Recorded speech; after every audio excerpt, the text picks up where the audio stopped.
GPM I mean this USB.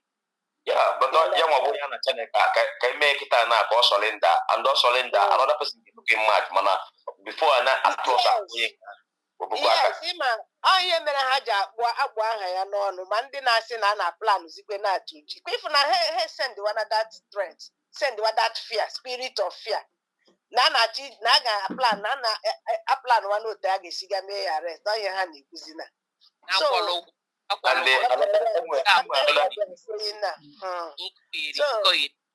So my people, because I to organize a little bit, sorry.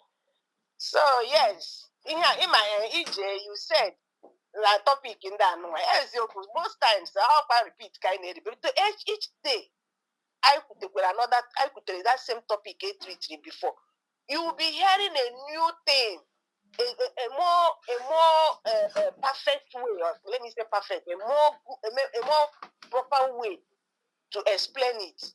If for this child of necessity and labor and killing a child and allowing the child labor, there is this description I use today. I mean, all would be best for this USB.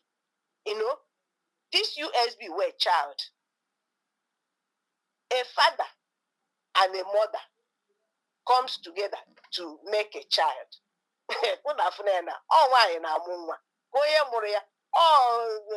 Our DPM, why called the Baranaka Bana Chemo this USB. Naka wine called the Bar. Why now? Couldn't wait for a men Adaba. So the enemies, they couldn't stop that woman who gone on a level. They couldn't stop the child from coming. What now? They go back to their drawing board to go and start up their plan B. Woozy the child. They want to kill this USB by calling USB in all sorts of names. They don't want that name USB to be known, to be heard. You know, in ya ebumnuche ndị zoo o nwere otu ọzọ esi akọwa ya ihe awụ ihe ndị zoo chọrọ ka ha na-eme. That means that will tell you ndị a na-arụ n'ọrụ a. So now we will not allow this child to die by what are we going to do? By supporting USB, the government, to be nurturing this child USB. Because I had treated any topic here before, but this way now, we understand it very, very well today. Yes. So my brother, Biafra Exodus, take the mic, please. They want to, yes. They want to go Kabiama. Lovers of freedom. They will monitor now. You are doing a great job, bro. And then they will.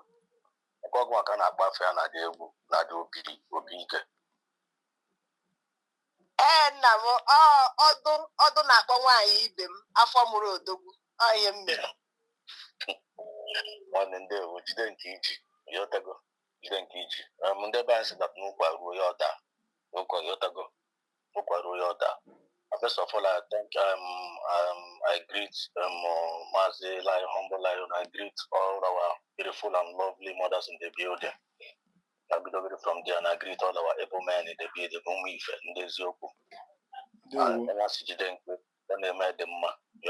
We are doing great, and I pray for more grace for us to continue doing great in our own various ways by the special grace of God.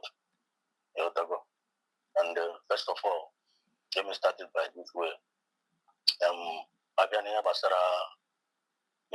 This one on your church, because now it's just like Nana Mahasike for you. No one aboliteba. Asike for you, and aboliteba. And the man never is that now. Anoba Joss of Abaria Jib. Baria Jib, I am a pen and here. Yotago. And what I say that now, Papa and Mamma gave you. What I call Iguano. Okay. And they will want to agree with you, but not like you, but I would say, That is what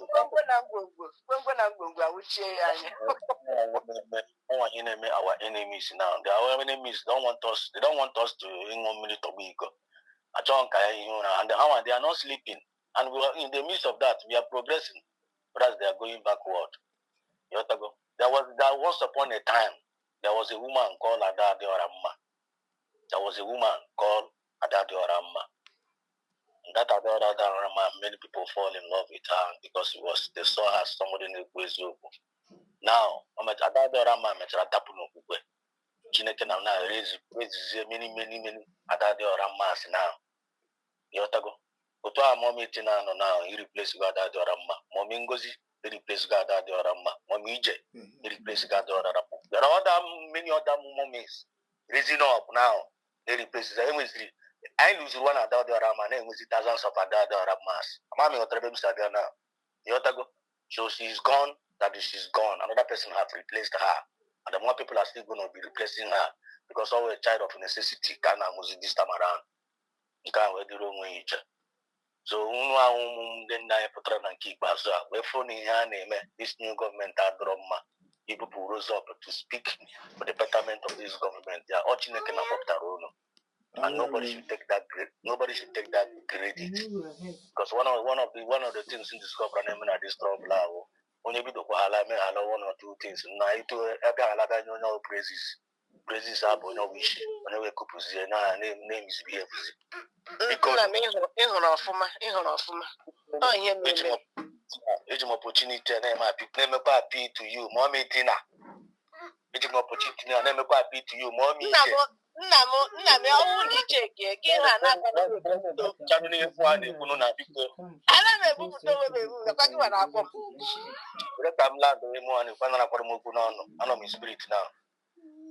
Age opportunity name appeal to you, Mommy Tina. Age opportunity name appeal to you, Mommy Ije.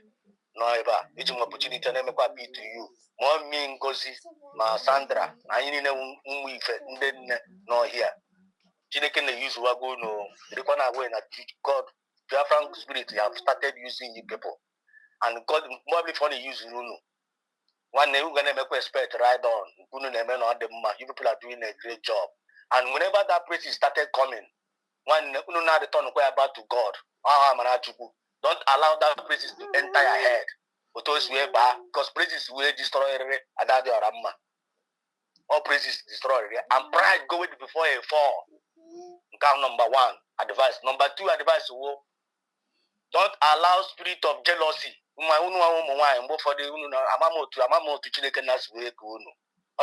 Naturally, spirit of jealousy and envy.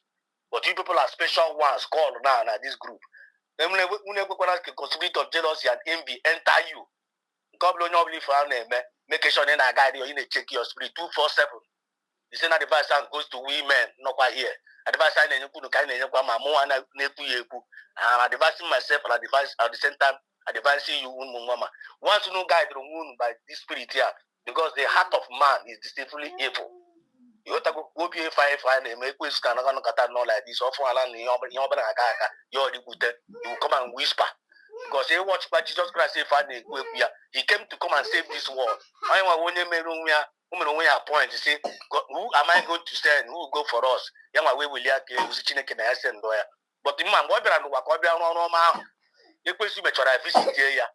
The same Mazina and Calabra now, today because you know the principle, you know the rules, which when I wrote the when he saw Samenepa step into the shoe, you know what Samenepa. Also, you are doing a very marvelous work. You know a very fantastic work. But don't allow the devil to enter you. That word will sink here into Samenepa. Up to today, Samenepa now guided that word down to jealousy. It's an advice that coming in the because most of the problem I know when I this struggle and most of them the problems you see from why I connect the dot right from my daughter Nelly and my go to Azoka, my go to anyone that rise up because I anyone that on a bottom I've been praying for you people more than Brune. Then secondly now concerning the prophecy of when I want about Maha. unu le anya nwaanyị sometimes nwa amụma ya na-eme mgbe ụfọdụ and amụma ya ha ga-ekpe when I saw that amụma I prayed nsi Chineke nna ndị abịakwa na aga eno so ndị a na-achọkwa na ibe nwụrụkwa nwanne anyị nwaanyị apụtakwara nsi Chineke na what do you expect us to do ọsịnaiti Dr. Ngozi Arobeze na-ekpere so I prayed for her nsi Chineke na ọnwụ na onwe any evil plan ndị a nwere against this woman nwaanyị kpọpụtakwara ụkpachi n'aka nwaanyị atara afọ ga dịkile ya bịa fara m n'obi ya dịrị ekwensu mma biko protectara anyị mma anyị nwaanyị a protectara anyị ya ọpụpụ ya na mbata ya any plan ọbụla ha mere come and scatter all their evil plan but ọwụrụkwa na ọnwụ amụma onye a bụrụ ya ọnwụ na idisaidịrị na isi anyị na onye nwa ihe ga-eme eme bezoro otu si ebuo ya na nwụrụ ya another person na-aga ịpụta biko Chineke nna onye ọzọ na-aga ịpụtakwa biko kwadokwa ya ọfụma because of this struggle ife anyị nọ n'ime nwe onye atagharị ya n'olu ya na onye ahụ onye ga-eweta ya ọ Chineke nna ma onye ga-complete the assignment ịghọtagosi onye ọbụla ga na-etikwa the woman na-ekpere na-eti ya na-ekpere na-etichikwa ya n'ike but all ma the plans of the enemy their plan will never work. They can never work. The more they plan, the more they keep on failing. These are government. These are government. If I now, just like people said here, no way newborn baby, and is that the things we put to go weather. And as a newborn baby, it is our duty to protect that newborn baby because one you want for a papa for you want onye ọbụla na-amụ anya ga-azụ ọsị ka ọ gawa ebe ọkụ nọ adọpụta ya ọsị ka ọ gawa ebe windo nọ agbachichie windo onye nwa ka anyị na-eme ebe dis gọọmenti anyị nọ onye nwe ihe anyị na-arụ and obi adịrị ekwensu mma na anyị na-protect this government and it is our duty to protect our newborn baby and onweghị anything dị crime nọ na ya mana akọ onye ọchị achị aga ọchị na-protect your newborn baby nwa ga-atakporo n'ọkụ na no parents na-pay attention ihe ndị enemy na eyes that they focus. Same way as you protect that newborn baby, as they protect this our new government. And I thank God that we are doing it nicely. And Chineke can again in that Amaraji with me. The same thing I mean in the time of Pharaoh, in the time of Herod, Mamu Jesus, who cheta for Mamu Jesus, as Nagamu, Ogamu a savior. And we 3 wise men from the east Kahanga worship for that new king. Baru Trenebe Herod, no. As the Herod and one hand on your armor king around your territory, actually worship. Herod say onye ugwa king dị ya ọ sị yes no na amụrụ ya Herod ọ sị unu mean ya sị Herod ọ sị oke nsogbu adọrọ unu ga-afụcha king ahụ unu lawa unu ga-agba ebe king ahụ ka ya nwa gasoro unu gaga worship ya asị ya no problem as wise as they are ndị ahụ emecha gafụcha Jizọs asị ya n'aka na asị ya n'ala territory wee larie ọkwa nwa ihe anyị fụ na-eme na Nigeria kịta na since the declaration of this USB obi adọrọ Nigerian government mma Hana Chotu Yagesimen will keep this new government here because this government are now the kingdom of God here on earth, USB, and but thank God, have risen. And don't we find reason you are part of them. I am part of them. Mazinan is part of them. Mazin Stamaneka is part of them. The Dongozero is part of them. Only if I have reason to make sure that this kingdom of God came here on earth. And the movie no play question argument just to play for the book where they are unbribable. They are unmovable. They are unshakable. When you're not going to shake here, and once that spirit are knowing you, unknowing DNA, when you're like question, you're going to get it deceived. Why if I'm about to run the top now? Why are you sure your child? I'm not in the chair. This after I'm not even much. I'm in Indonesia. Just look at that machine. I'm going to just come away from the way online. Why are you not online by this time? What is going on? The next thing you know, and they knew which way just get now. Authorities is everything around against this man. No one causes division among us. No one causes distraction. No one causes destruction here in an whereas no one made the thing. So we are going to make sure that in a mobile for that stupid narrative, yeah. And I thought by the film debunk because that plan here, the woman job here could go and job here could go forever. Please, I use my mic for now. Any material. What exactly Goku is a non to cause division? Also, yesterday I just got by about one they make a speech. Yes, and I only have lesbian and the tongues are representing Amazima. Na chapusikita they got a glory where they go. Yotago down number one, jealousy, spirit of jealousy detected. Yotago down, spirit of jealousy detected. Then number two, now number two now goes out of the guitar now in the mass about to be a Pedro. Now one destroy the now cause division. Now I'm rather divide or now one divide the struggle. I don't know you don't have no washes. No one when you divide the struggle, I work with grass, with us, the push everything actually. Because of the root of any element at this struggle now, on why I consider you and I know. But on actually go with the cohesion in Lucy, the Tongo's out of it. I want him in the world. Okay. Echem no nwere new thing okwu. Ihe ndị okwu nene ya before. All these things reverse ka ọ na-emezi. Ọ na-reverse moto ya. Ihe ndị ọ gwachara oge nkere. You know, so now ọ gwarịchana ihe niile ahụ ọ gwara oge nkere na o bugharịziri ya to Dr. Ngozi. So onwe new thing o kwuru. Echem no nwere new thing. Ọ ihe ọ na-ekwubu before ka ọ na-ekwu. So nwere one thing on the thing on the Maazị Ezero Sukwu. Maazị Ezero sị ekele gị ndị wori nne nwanne m ịtụpụrụ ya etu so.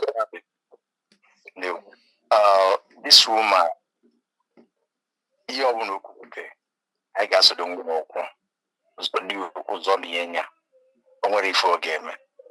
The worst have gone. Yes, she have done the worst. Ndị Talusi il peggio in passato. The worst have passed. That is the fact. The Bible said, when a king that was condemned to death by a prophet, then he cried so much. He's a king or a prophet, I forgot. He cried so much when the Chineke for mercy. At the end of the day, God had the cry. Look at the heart. And said, I wave it over, and I will get the life of that person. So, hope you could not remind me. I know Maga so much. Even Gozi Abia, as I try and come for a screenshot on the other, I couldn't find the number again, but I had no phone for one day. But my passionate appeal to our DPL, yes. Not everybody believe in prophecy. Not everybody believe in seers or Bafa or Mina or whatever. No, my brother, where's okay? Welcome. Where's okay? Good morning. No. I just break now. No, I didn't. Off. Put to go do yourself. One night we can check it in your down. My passionate appeal is this: whoever that can talk to our DPM or DPM, because we need Negele Okwaya or Nigegelie, I will appeal personally to you. This lady, I followed her for some time. Actually, if the lady, sometimes you may think that she's a very common person. Sometimes if you wake up, but I will tell you for fact, and you can check it. She said something about Mazin and Kano, and that thing comes to pass. Before and Kano Kenya, she said it, and she cried. It happened. The second one, our PM, she said it, and she opened her mouth. She said it openly. It comes to happen. She has said so many things about Nigerians, about the world that happened. Whether monafia, and is, there are some messages that you don't just throw away or ignore because of the kind or the nature of a person. She's a woman. So because on this very particular note, we can get to and I got a get up.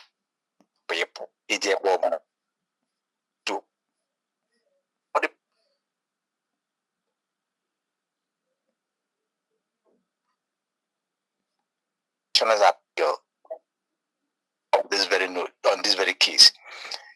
Because because now due to huge naka, she can look everywhere and she may not even know about it. But we know that as we said it, Chineke, and maybe that not get bad. It will not the affliction. That message. Okay, affliction shall never arise for the second time. I didn't go with on why born Chineke Anugia in whatever way or whichever way the enemy have planned it. Gatahapa, Nabuha, Onye Zako, Napulu, Onye Fenifenanko, Nanibuye. One is your chassis in Yabeke. I'm putting judgment based on her words. Serpentarian spirit, all of us know what it means. I want the corner. So, above all, I get treated like I go on your Tagonakubunia. I didn't I walk a if according by Bible. And that one I didn't jealous nabani. So, only open a food, I go over Putana. I ask you zombie. Malayaman Supra Vala. Umuchuko Kabiama, Mazi Arinze no here with us. Mazi Arinze no here with us. Onye ndị iro nọ na-ebugharị pichi ya na Twitter S. Marvelous. Ọ nọ here with us. Oh my brother. Hey, the marvelous man. Marvelous, welcome. That humble lion. Humble lion. Auntie Tina. Speech yesterday. I asked him, I get here with speech yesterday. So I forward my forward and I'm going to say, Jimmy. Yes, I recorded your speech yesterday. I get here with this program. Marvelous. Thank you so much. You are doing a marvelous work. Thank you. You are doing just like your name. But thank God, my brother. 458 because we're too dedicated and we're no break. Or a new person. Where's okay? Take the mic. Where's okay? No, I want you. I'm going. Ejima okuru okwu opinion ya ka adadara ma jiwe wepu ya n'otu nnọkezi n'ụlọ near suspension. Yes. Oh yeah, where's okay, my brother? Take the mic.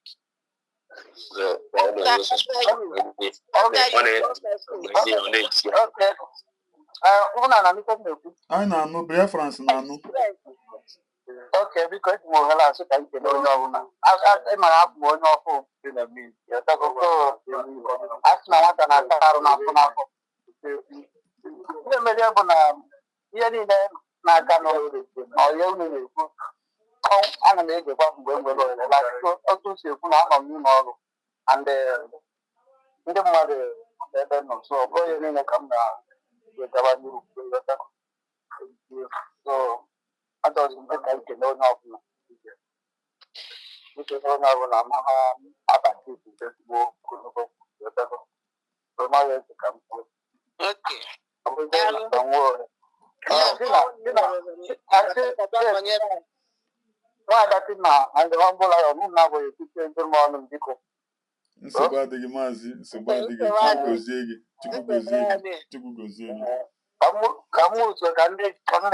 Yes. Thanks for joining anyways. 458 because when the motor any gbawara nkịtị ị nọ nso ka ikwu okwu. Sorry. How many hours now? My brother. Good morning. Good morning, Momo. Eji n'aka na ahụ dị onye ọbụla. Ezigbo arụ dị anya. Ịma na ahụ m onye oke okwu, amaghị m ekwu okwu. Asị ka nkene onye ọbụla na ihe unu na-eme. In fact, ihe anyị na-eme because na ihe unu na-eme eweganye na ihe na-eme. Maka anyị ncha ji ofu obi. Maazị Humble Lion. Ihe ma kpọọ onye ghara ibe. Asị m onye ọbụla jide ka o ji o. Ndewo maazị. O nwere egwu na-asị amaghị m ebe m ga-ebido. Amaghị m ebe m ga-ebido. Amaghị m ebe m ga-ebido wee jawa Chineke mma. Nna anya n'iru m ngọzi. Nna anya n'azụ m ngọzi o. Ya pụtara mistake nke ọbụla anyị mere eme. Nke onye isi anyị mere wu DPM na-awụrụ anyị ngọzi. Ma okwugide okwu mee mistake kpọọ Nigeria. Ọrụgo anyị ngọzi because ọrụgo nsogbu nyere aka onye ilo ha ewerezie ụlọ ahụgo onye jere izu ofi jiri izu ori were azịza na-azazi unu so ọ bụ ihe ọ na-eme ihe a ọ nọ ọtụpụrụ ha ofu ihe ha ewere na-atụgharị uche anyị na-aga n'ihu fọ ha achọpụtakwa anyị agago fa achịkwa anyị emekwa ọtụpụtakwa ofu gị ejirikwa ha that's what she is doing so everything is working perfectly in our own parts for our own good so ekele Chineke nnọọ then o nwere nwanne anyị kwukwara okwu ihe onye isi anyị wụ PM ji hapụ nwaanyị isi ọcha na France ihe eji hapụ nwaanyị isi ọcha na France because na onweghị onye n'ime anyị ya si na vileji ha ma na taụn ha na-enweghị onye ndị aṅụrụma enweghị ndị na-eme mkpamkpa ọ dị ha gburu ọrụ ụmụ ọrụ ha na-arụ ọha maka ọ bụrụ ha nọ n'obodo nsogbu ha dị ọha nwa na-eweta nsogbu n'obodo ha awụ na a na-adịghị mma ịghọtago so onye isi makwara n'ụdị ya nke ụdị ndụ ahụ ka ọ na-ebi wee nyekwana ya ebe o kwesịrị ịnọ ọnọdụ silence na-emekwa ihe ọ na-eme a na-agakwa n'iru so ụmụnne m ekele dịrị onye ọbụla kedu m nwekwara suggestions ka m nweta ịmara asị na okwu anaghị anọ nsị anaghị anọ n'afọ isi and ọ mgbe ekwupụta ya ka mmanụ ka esi wee mee ihe na-ekwu onye anyị na-ekwu okwu ịkwado gọọmenti anyị ma ịkwado DPM anyị and amakwa na anyị nche niile n'ebe a anyị nche na anyị na-atọ ụtụ ka o si wee kwesị mgbe na-asị maka ọkwụrụ na ịma echekwa na anọbụ n'otu nnọkọ ezinụlọ amecha wepụ m anọbụ n'otu nnọkọ ezinụlọ oge izizi maka ka ezigbo ihe otu nnọkọ ezinụlọ wụ according to Ada dịọra mma ihe o kwuru oge ahụ sị na ọ na-achọ ịpas link ya o ji ebe program ọ na-apasị ya one by one ọ dịghị mma na ọ ka mekwa eme gị that was how it started ọ bụla ndị na-ebe a n'otu nnọkọ ezinụlọ ya enwe ihe na-ekwu from there groom why you cannot post anything not from there that's how it started my name is Wopum ebe si Wopum I don't know what happened man nwere okwu mkwuru gara ana m ekwu okwu na the silence maybe na ha chegoro okwu I know if that onye anya agbachi nkịtị no nkwere ike one day she just removed me that's all so ihe na-ekwu that na ona anyị na monthly this na ọwụ na enwe ike ime every end of the month I say no this group mago send ego or the trouble I send weekly no at the end of the month I send for our own group present here maybe our DPM on the was fundraising the present here we have ndị nzukọ anyị wetara na ihe that is how it came to my mind so mmejide nke ahụ iche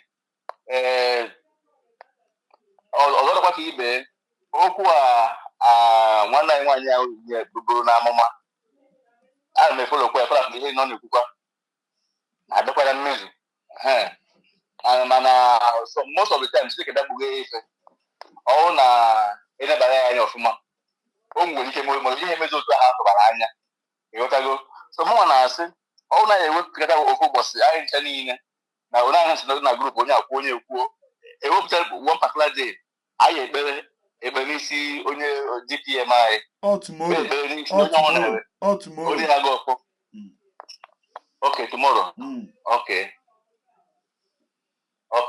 tomorrow okay na ọ dịkwa mma it is well ọ kpọkọrọ ha n'ọnụ bido nọ ụmụnne m ndewo nọ daalụ nwa Chineke daalụ ezi nwanne m ụmụ Chineke onye m si dị sef ka m jụdo unu ga-enye mere Aịzaya anaghị etinye bantị n'isi ya ọ bụrụ na ọ wụ fọrọ ọ bụrụ na ọ bụ ihe mere enweghị onye na-apụta this dream n'isi Aịzaya unu wee fụ ọ dị very very simple ihe mere na etinye bantị n'isi ya bụ na n'isi ndị maazị Nnamdị Kanụ etinye bantị n'isi ya Simon Ekpa etinye bantị n'isi ya etinyere bantị n'isi Ụwaziri Ike etinyere bantị n'isi Uchemefo etinyere bantị n'isi ndị nwe ka ha si eje ije eji n'aka nne eji n'aka ekpe so ụdala ọbụla na-uche onwere onye Nigerian government mara onye bụ isi ọwafa onye ọbụla mara isi so yes, very clear and obvious. Thank you. Thank you so much. So our brother, the reason why you think banting really share Isaiah is not a freedom fighter. Yes. Just just a money monger. Our money monger. Okay, Kere. Isaiah Anyaogu. I say by their fruits we shall know them. Yes, By their fruits, by their fruits we shall know them. So the zoo. Ndị wụ real freedom fighters ọkwa ndị ahụ a na-achọ enweghị ihe ha ji ụmụ okoko ndị eme because ha ma na they are not for real, so that's the truth. My brother Marvelous Arinze nọ in our midst here. Yeah, come chọrọ ịkpọ my brother Marvelous, welcome please my brother, take the mic. Ndị enwere ihe na-emere ụmụ Biafra jisikwa ike ezi nwanne m. You a very young boy iwepụta oge gị wee na-achụ Biafra na-achọ ọdịmma ụmụnne gị ọ dị common, so I applaud you for that. Jisike my brother, take the mic. Ekele m ọnụ asị m ka onye tiri ya zere daalụ ezi nwa unu na-eme ọfụma unu anyala ndị iro ntị You are our US DSS officer. ịma ha sị na nwata chọba nke ndị na-akpọ ya ajọ nwa ife a na-eme adịrị izi ụra ka m sitete na ịkwalitere m ka gadi nwere biko e nwere aha m nọrọ ebe a asịghị nwada Tina ke m nọrọ ahịa na mbem ọ ya nwa Chiwo egwu ha atọ ka nnọọ ejikọ m ya aga ọfụma nna m daalụ ị na-eme ọfụma humble ị na-eme ọfụma ejikọ m ndị mụ na ha nọkọ na grup ọwụ ndị Biafra is our religion mba nke a wụ nnọkọrịta eziokwu nnọkọrịta nwanne na nwanne eziokwu ka anyị na-ekwu ihe a ụmụ ife ọṅụ obi ekele m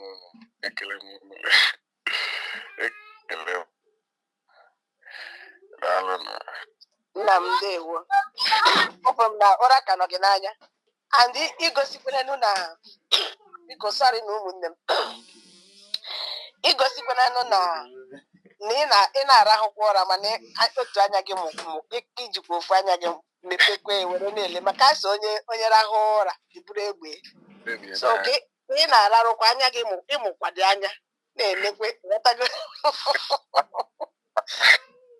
jisi ike ezi nwanne m daalụ sọ gbanwe ị nwetara ohere bịa na-anọnyere anyị nọ asị ndị ire anyị ọ bụrụ na ọnwa akwa ka ha ji enye ka ha ji abra ebuche ha ka o ji gboro ha mmadụ akarịrị m okwu akwa ha ji egboro m efi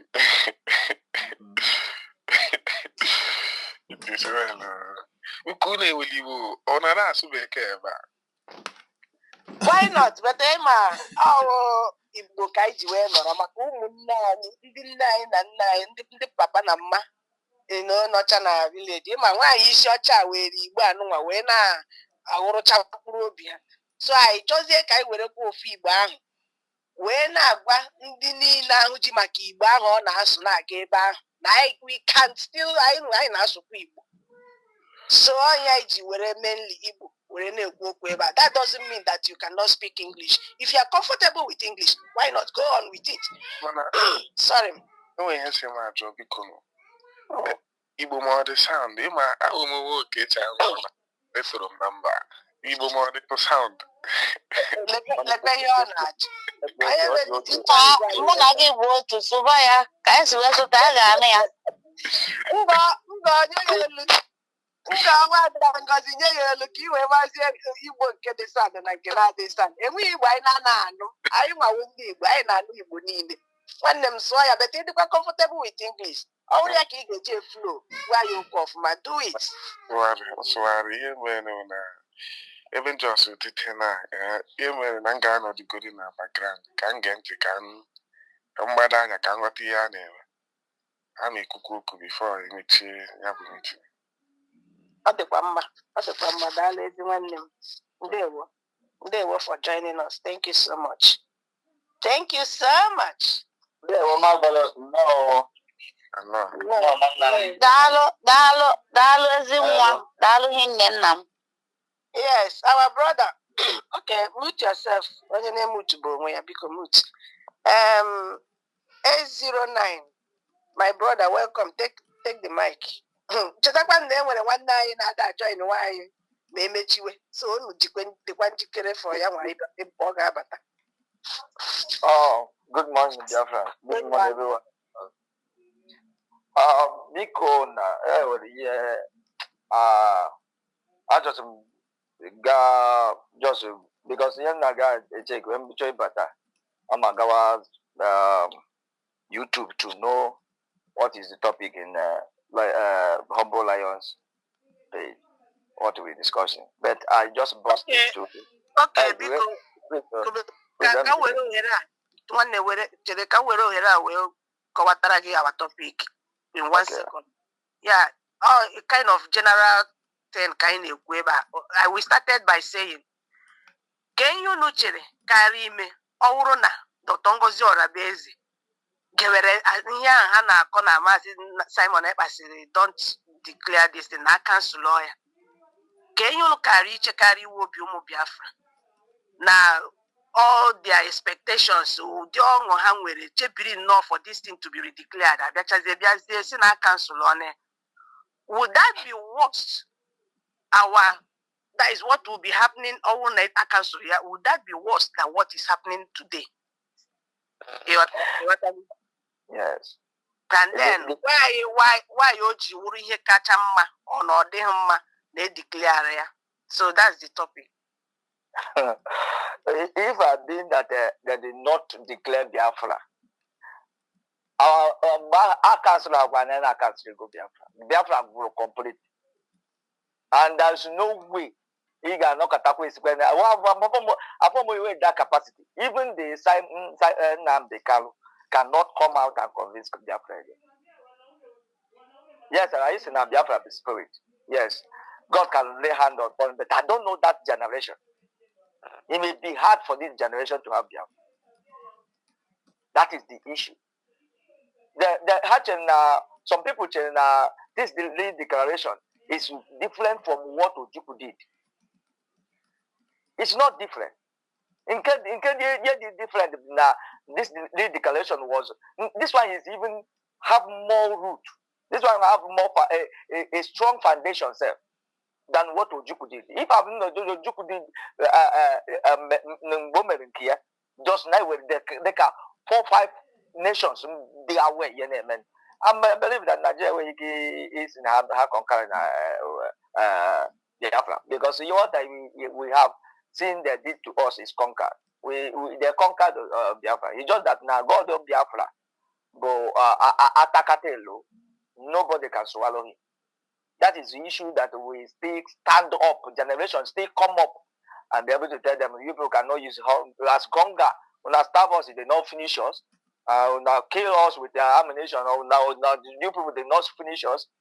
That is to tell now that this generation can never be wiped out of the surface of the earth. So I was Nnamdi Kanu said that what last miracle that will happen. The last miracle that will happen on earth is a emergence of Biafra, and that is truth. That is the truth. I have started seeing it as a God servant. That is the truth. That is one of the last miracle that will happen, because emergence of Biafra, taking full control of his territory, is the whole world will be. We know that there are people that came to change history. So if I bring that this woman did not. Being a kind of a dogged fighter she is, and he knows truth, and he listening to the PM, because many people was I'm a man. So but then what I man, I don't know on anything. But I'm a man. No. That is what happens to every one of them. And the woman was directed and straightforward and be able to stand up and say no to it and declare it. According to what she said, they have prepared already to arrest her, but before the second. But they found out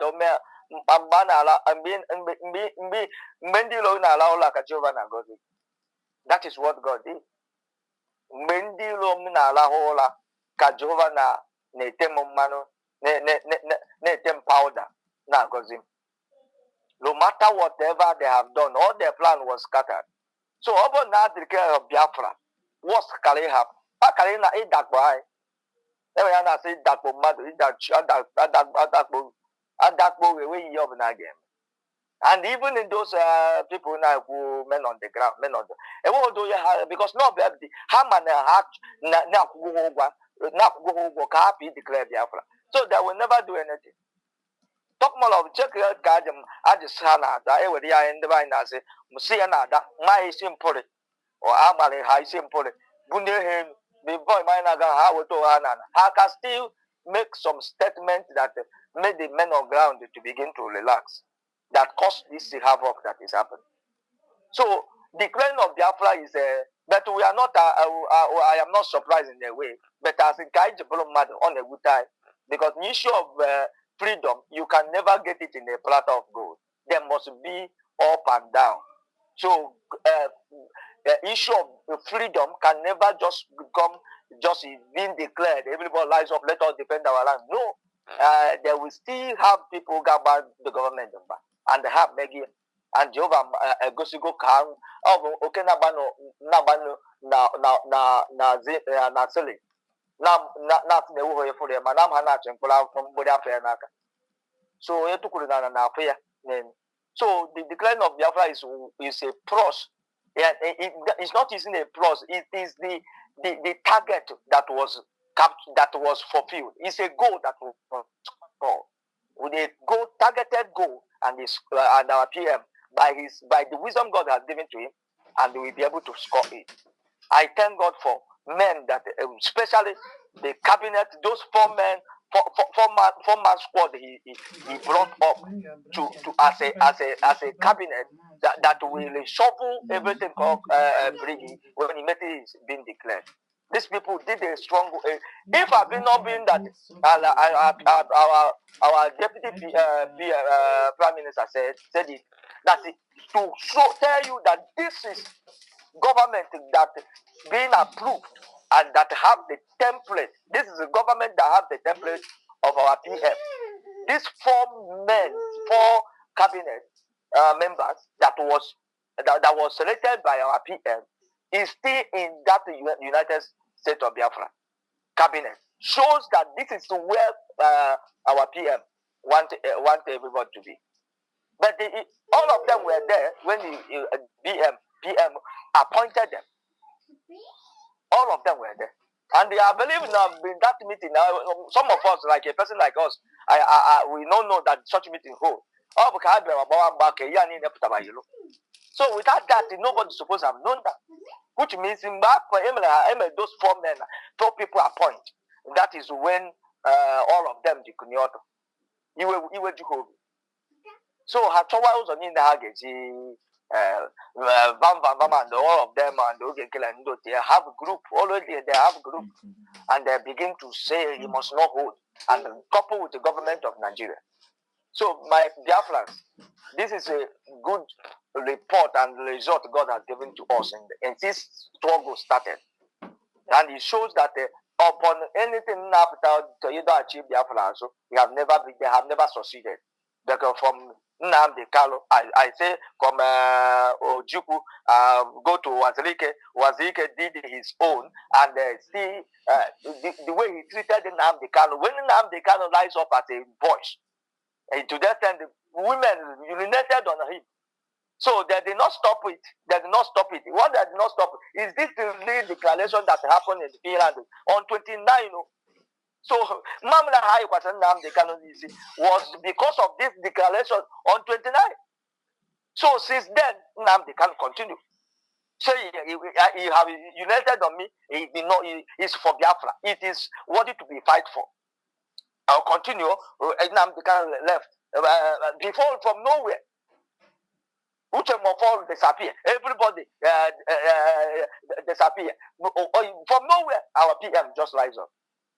And you can imagine, before you know what, Ababa Yamba, Main Kemelu, go, or Mano Nekogoriogo, Mankafuna, Manka online, Mandin Metro, Muhammad Ogoka Kogoria, that he was having a mandate. That's a mandate he carried on his head, which is the calling or call of God on his head. All those attacks was this declaration on 29 that passed on November, called the Koya of Night. No, it's because of that. That did not come to reality. But they did not stop it. Giddy. Before that time reached, how he may go the plan. That's why I do it. Open nine of now. Because I'm not had stop that 29. That 29. And Jehovah Meamara, a woman pick up who is on the Lord's side. Indeed, those are on the Lord's side came up, and he will be able to take them unaware. So Biafrans, open I declare, in short, the whole world got why also can but Biafrans say, and never have in short, Akba terrorists na Ibre. Akba cause losers in social media. Ibre. He open Akola in Ibre. Mandala declaration.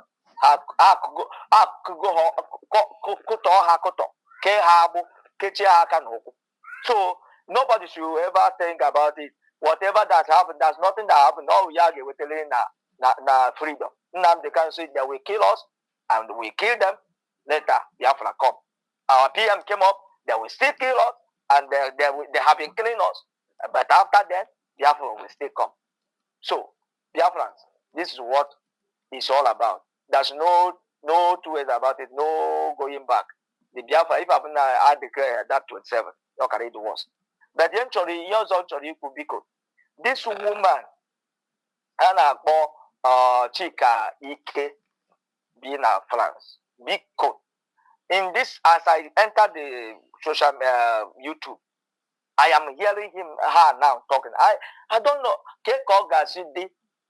What our PM, DPM, Basalo, the in the Finland, he was telling the Finland in the broadcast he was doing that now because of Inji they had our PM. Now over 500 have been killed in Nigeria, in the Biafra land.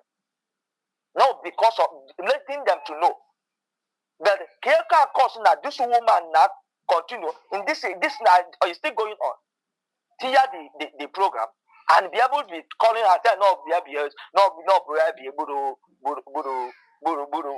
in the Biafra. Because Amaha shot. Amaha shot her down. Let us shut her down. Amaha say, open up, he report that account. Biafrans, go there and report it. Go there and report it because she is everybody all the obvious. Obi capture man Simon this killing continue. But the woman now continue. What kind of hatred? This one is not hatred against Ngozi Onabueze. This is a hatred against Biafran. The whole Biafra should know that. The whole Biafran. Everybody should know that. I am shouting it now. Everybody that hearing me, hear this, that this woman has taken now.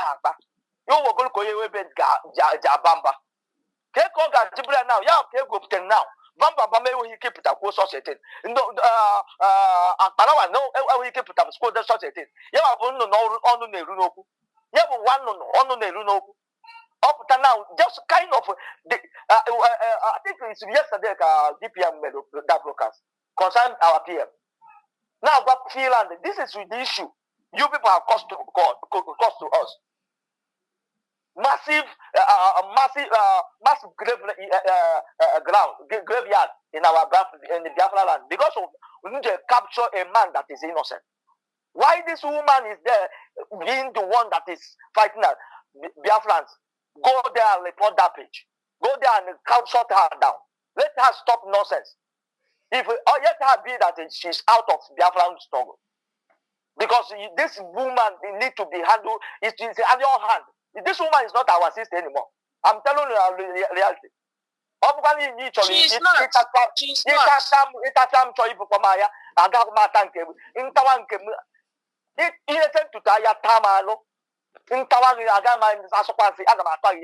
This is destroying us.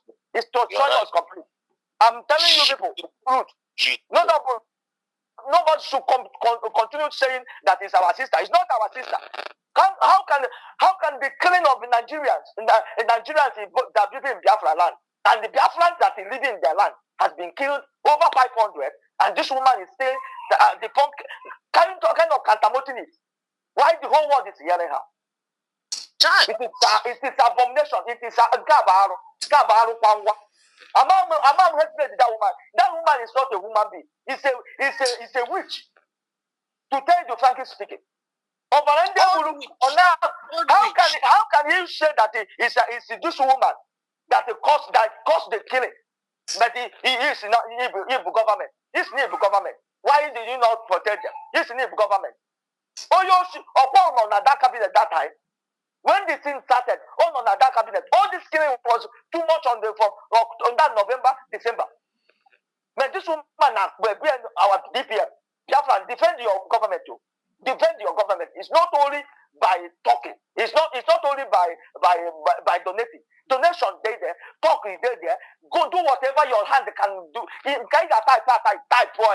Let us put the people down. Nobody can stop us. This woman is evil. I want to submit. That's what I want to say, everybody. Thank you so much. Thank you so much, my brother. Thank you so much. Deaf must hear. It sound very well. Ima, I was asking that time, Mazi Biafra is particular thing this morning, you know. So this one now, we need Dr. Ngozi Orabeze yesterday about Kembeji Mazi Simon Eba. Over 500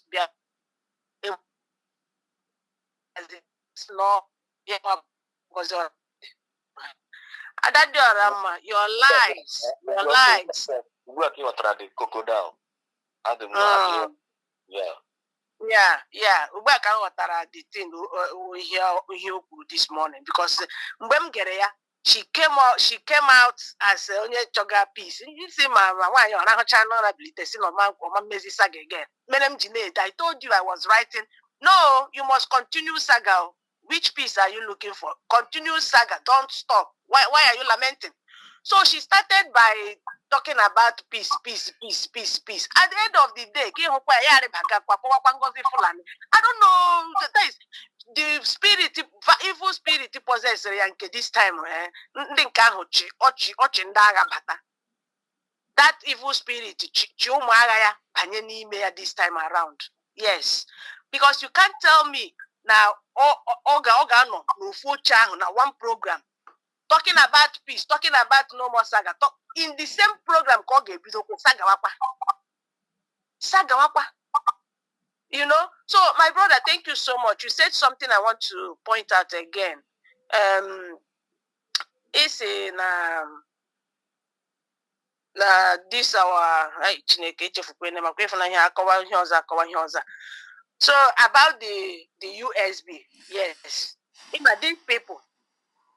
These people choware stop here.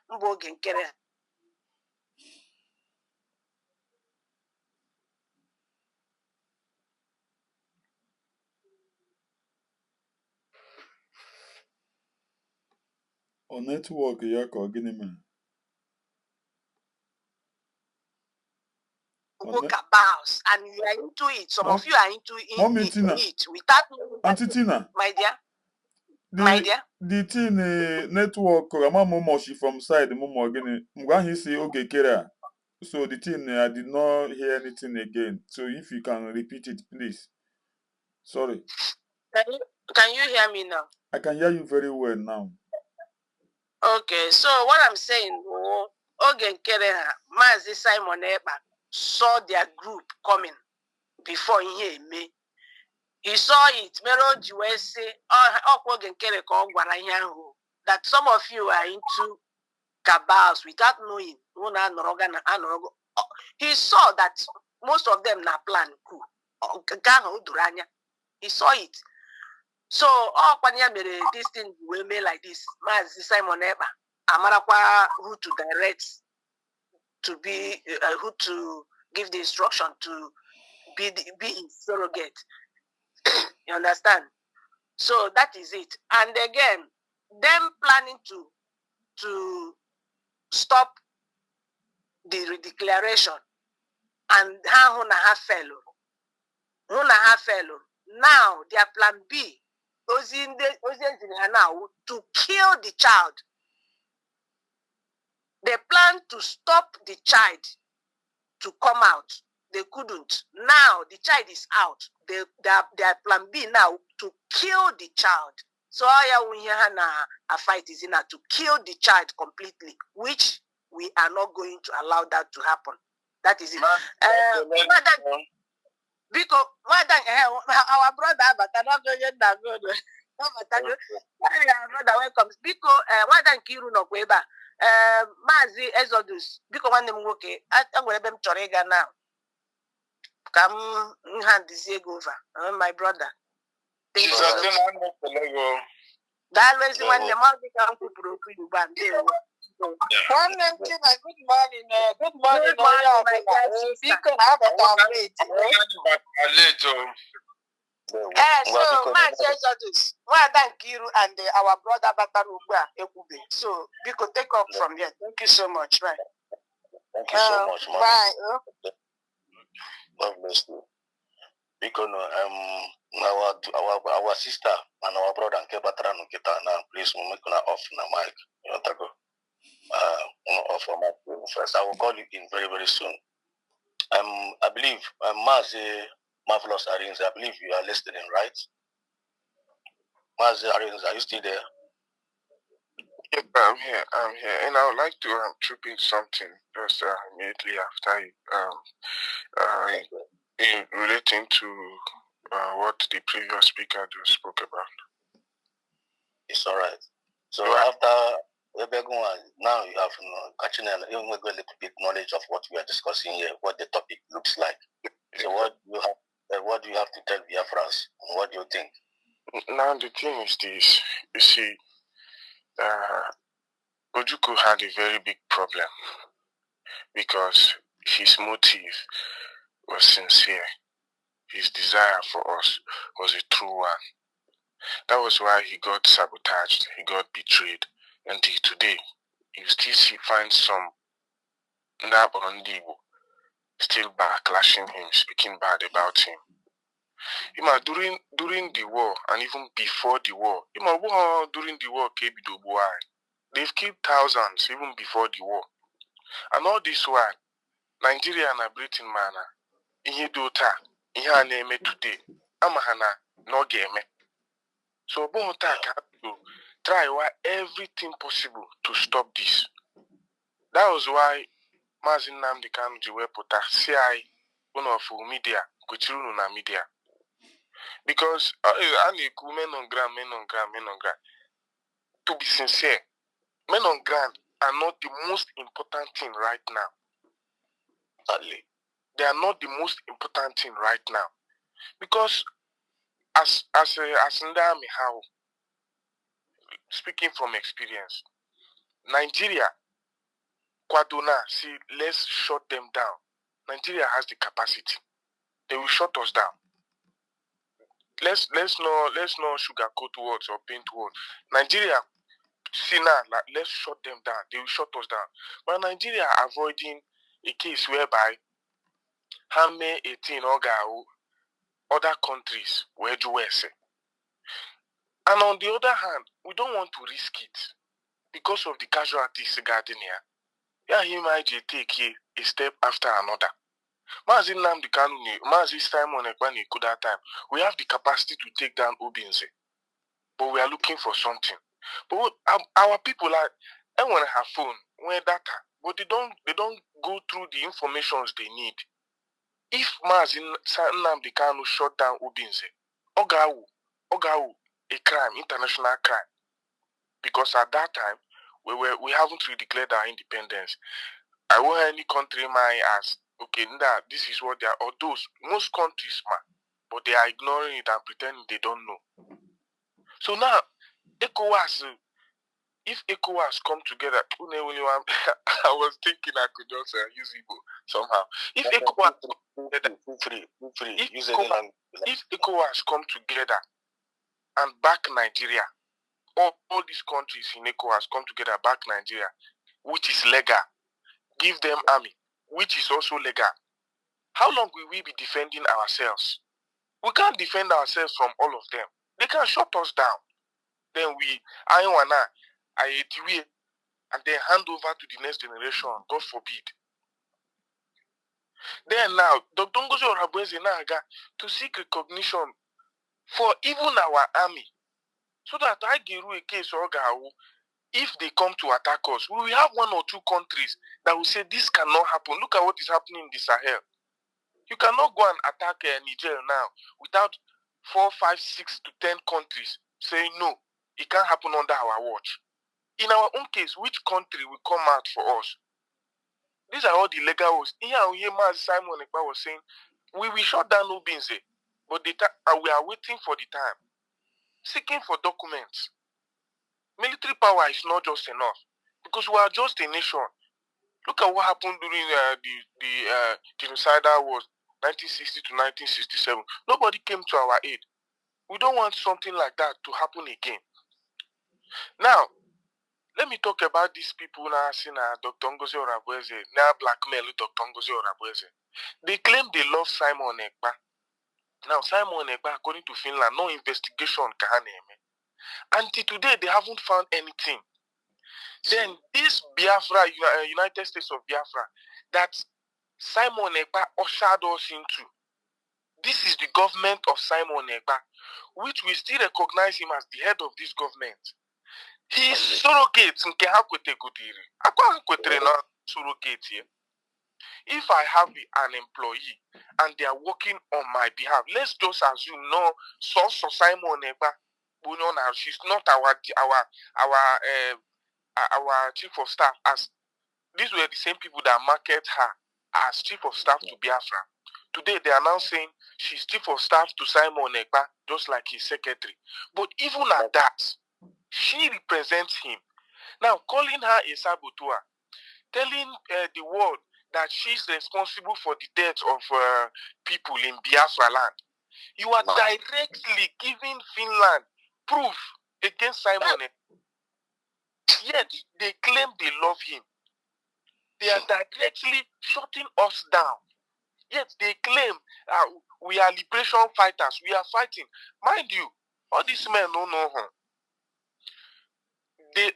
This agitation, I'm not saying they stole Simon Ekpa or they don't want Biafra, but their ignorance and even 1 million views on YouTube, you will be getting like $2,000. So that is why they are always online, because they are jobless. They might have a job, but this agitation is so important to them. It is what puts food on their table. That is why they are fighting tooth and nail to keep us in agitation. Because in agitation is where they have the opportunity to fundraising, raise fund. Imagine even yesterday, Simon Ekpa's birthday, I was on their space. I don't hide it. I always go to their space, not anonymously. I show myself. Marvelous not here. And they say, Marvelous, what are you doing here? On Simon Ekpa's birthday, you cannot come to celebrate Simon Ekpa empty-handed. If you want to give limousine, if you want to give burger, if you want to give fundraising. It is all about money. When we have a government, our government will now give us money, not we giving our government money. This is what we are fighting. We are fighting for stability. We are fighting for a long-lasting solution, long-lasting peace, safety to our lives and properties. But they want to keep us stuck in men on ground, fundraising, let's defend ourselves, We have mineral resources in Biafra. And without some legal documents, which Dr. Ngozo Aribese is working towards, we cannot secure them. I say now, if we go now and secure one, oil-rich soil and start milking the oil, Nigeria will come hard for us. I will hear naming a rivers. All things in the north, from year to year, of 30 to 20 years, if not more. These things all the killings, Agasakia in a state, Fulani terrorists, it take you over 50-something local government, tinted their flag. I am telling you fact. If I'm online, that is why they have nothing against me. Because I fact check my words. 50-something local governments, he tinted their flag.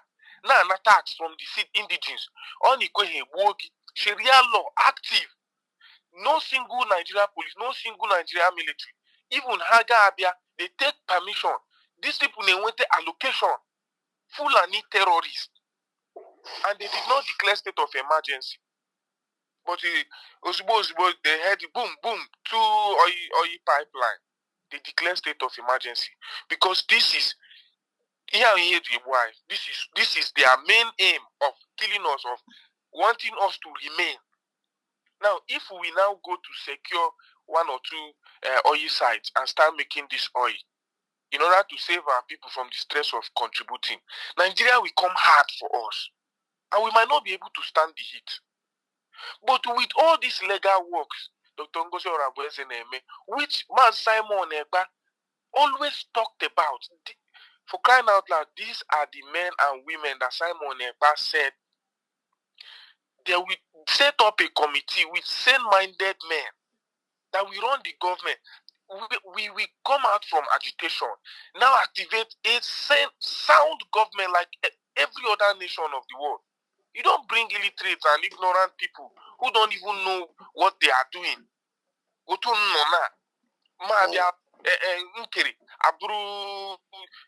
Finance minister in a country where, what is the difference between us and Nigeria? If these men, all their exhibition, with all their you can see them plainly. They are not even. You can predict them. We know what it will be like. We will be like Nigeria. Exactly. The man is working to see how we can save Biafrans the stress of contributing. When we have these documents we need, we secure our land and start making money. Nigeria will not talk. He drag for territory behind the door, behind cameras. He drag for territory. When we secure a territory, we defend it. Business there.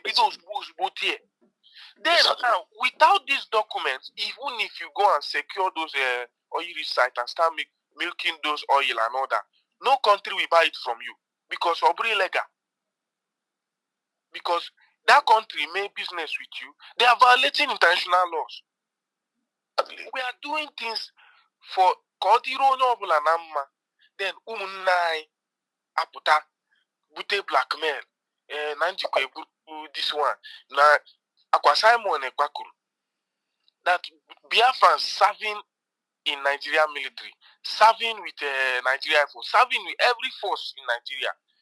As long as you are trained, you are skilled, come out and join us.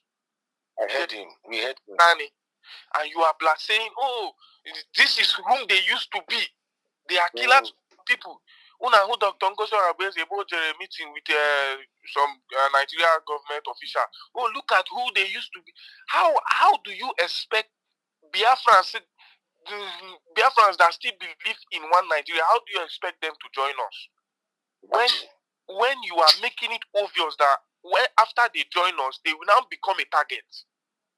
You now use them for propaganda. How are these men? What trait of leadership do they have? What coordination do they have?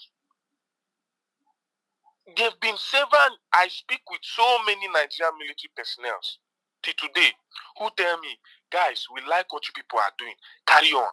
When the time is right, we will join you. It is not just safe. The one I spoke with last week told me, he said, look, I'm married and I have 2 children. If I leave this Nigerian military work I'm doing, he's working with, I think, Nigerian Navy. If I leave this work now and join Biafra, what will feed my family? If I put my family in this kind of risk, because all is risk, Akbarawa and Adadi Orama, it make you a risk for our men on the other side to join us. If I put my family through all this stress, what will be my fate? I'm scared. Then these people are adults. Ndị mọme apụta with their abịana akọghịrị online. And you know, I have no respect for them. I have no respect for them. Imagine Adadi Orama on the day of redeclaration. On atakwara USB ID card ya. Here about trouser puta USB. You hate that man. Some of them don't even know that they hate the man. We know. How can the same woman who swung in to save the day, just like the previous speaker said, if she's a Nigeria agent and she's working in our favor, it is the loss of Nigeria. But how can she be a Nigeria agent? But speaking about calling people Nigeria agent, they called Mazin Nnamdi Kanu Nigeria agent. Now they use you in APC. Oputa, see no election. They said Simon Ekpa Puta, I see no APC agent. Now he's causing no they represent Boko Haram. And when Boko Haram is not, now a terrorist in the East. Meanwhile, he is against those terrorists in the north. How can you say they are alike? How can you say he's working for Nigeria when all he's doing is to destabilize Nigeria and give us Biafra? Yes, they accuse him. Now, Dr. Ngozi Orabueza Aputla. Somebody, you need to be careful. You need to be careful. They will soon arrest Dr. Ngozi Orabueza. I said, look, even if they want to arrest me like this now, I don't care. Arrest anyone want to arrest. We will carry on. We will carry on. Of which my name arrest, man name arrest. Chukwe kwena keme arrest because Simon Ekpa neba etukuremon sita. Omame is not possible. Omechame chukwe kwena keme arrest. Mana come what may. You see this Biafra, it will come in my time. It will come in our time because we won't keep quiet. The way they talked about during Mazin Nnamdi Kanu, he had population. During Simon Ekpa, population are the surplus. Now, all the go massive. I know several one Nigerians na these Biafrans na had the united. That's our salvation. Everyone know. If not for this dirty saga. That's why I told some of my honorables, I say, look, focus on our government. Do our of our government. Saga, they want saga. We will do saga. Let them bring all the lies they have. We will dismantle them with truth. Let them bring sound as they want. We will dismantle them with the truth. I'm not scared of them. You know, they judge me now. Small boy. Now they have bring themselves out and willingly submit for me to rubbish them, and I will do it wholeheartedly because of who your joke can make. I'm not doing anything bad. In fact, I am not disrespecting anybody because we just have to save everybody.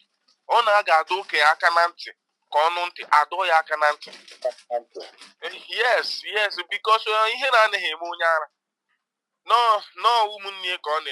because I don't really get why will even any sane Biafran listening to Adadi Orama. This was the same woman at the declaration shouting and praising. Then, in fact, it was Dr. Ngozi Orabueza that handed her ID card to her. She hugged her after the declaration. she started fighting against Ogenkiri. I give you 5 days. You say words that carry no weight. I give you 5 days to turn around. After 5 days, if you don't turn around, I am a Dandin Bunandege. I am a spiritualist. I am this. Big lies. Big lies.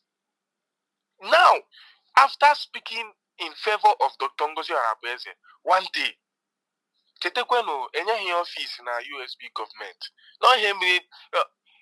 She wanted to feel important. She wanted to feel relevant. Miyama, I don't know. Meanwhile, the template has been there already with Dr. Ngozi Arabeze to pick sane-minded people. And then these other people, we would have appreciated them. Say, oh, thank you very much for your services. We will celebrate the honor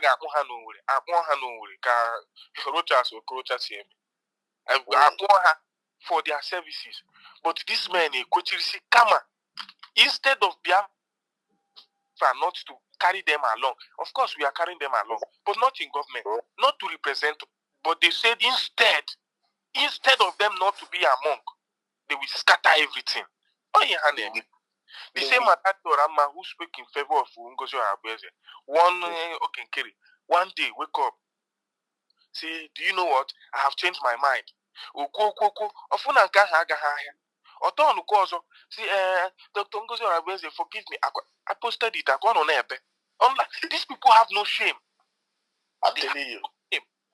After speaking against her, you apologize. Now you are back again. Why? Because even after she apologized, Dr. Ngozi Arabeze did what? Ignored her. Oh. I so much love Dr. Ngozi Arabeze. This is the kind of leader we want. If we have this kind of woman, 50, that is it is okay. And we some of us don't even understand the secret behind allowing a woman to lead us. Because it is difficult for the world to neglect or ignore a woman. You can ignore a woman from today till next year.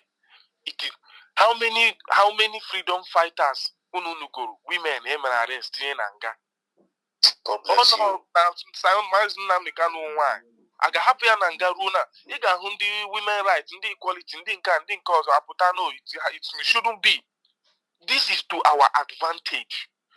If all of us can rally around this woman, give her the exact same support I name as Simon, but what are you not talking? What are you not talking? Then ndị na-abịa online eche ka Dr. Ngozi Arabeze mee one blunder ka ha burie ji mee propaganda. Let even Mazi Nnamdi Kanu, when you have been talking and talking and talking, Mazi Simon Ekpa, when you've been talking and talking and talking, you will make one or two blunders. You give me blunder, you will commit one blunder. You will say, Enrikichi could Biafra, you go Nigeria. Of course, I ought the guy to go Nigeria. Oh my God, now I Biafra. So at some point you want to say Biafra, then you say, I see, yes, that is our evidence. They are always waiting for something, watching for frivolous things, very useless things. Jida Casino, this is evidence. Yes, it is nothing. Not why? Because the man. Let me tell you something I have not said in public.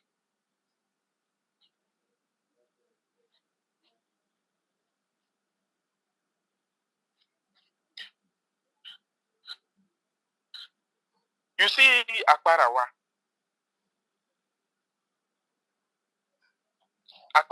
not time was arrested. This name by now. Look at Akbarawa officials like Dr. Agiasi. How about this? How about this? And we see her post. We see how she talks. When she come out, she can talk in the place of the BPM. She can speak. She even spoke in defense of Mazi Simon Ekpa in one of the spaces he was. Spoke soundly. Right. What has Akbarawa contributed to this struggle? Apart from taking instruction. Akbarawa, do like this, do it by this time, do it with these people, do it in this place. That is, take instruction. We need leaders. These are followers, and followers are only relevant in agitation. Right. Akbarawa have been trying his best. You see Remigius.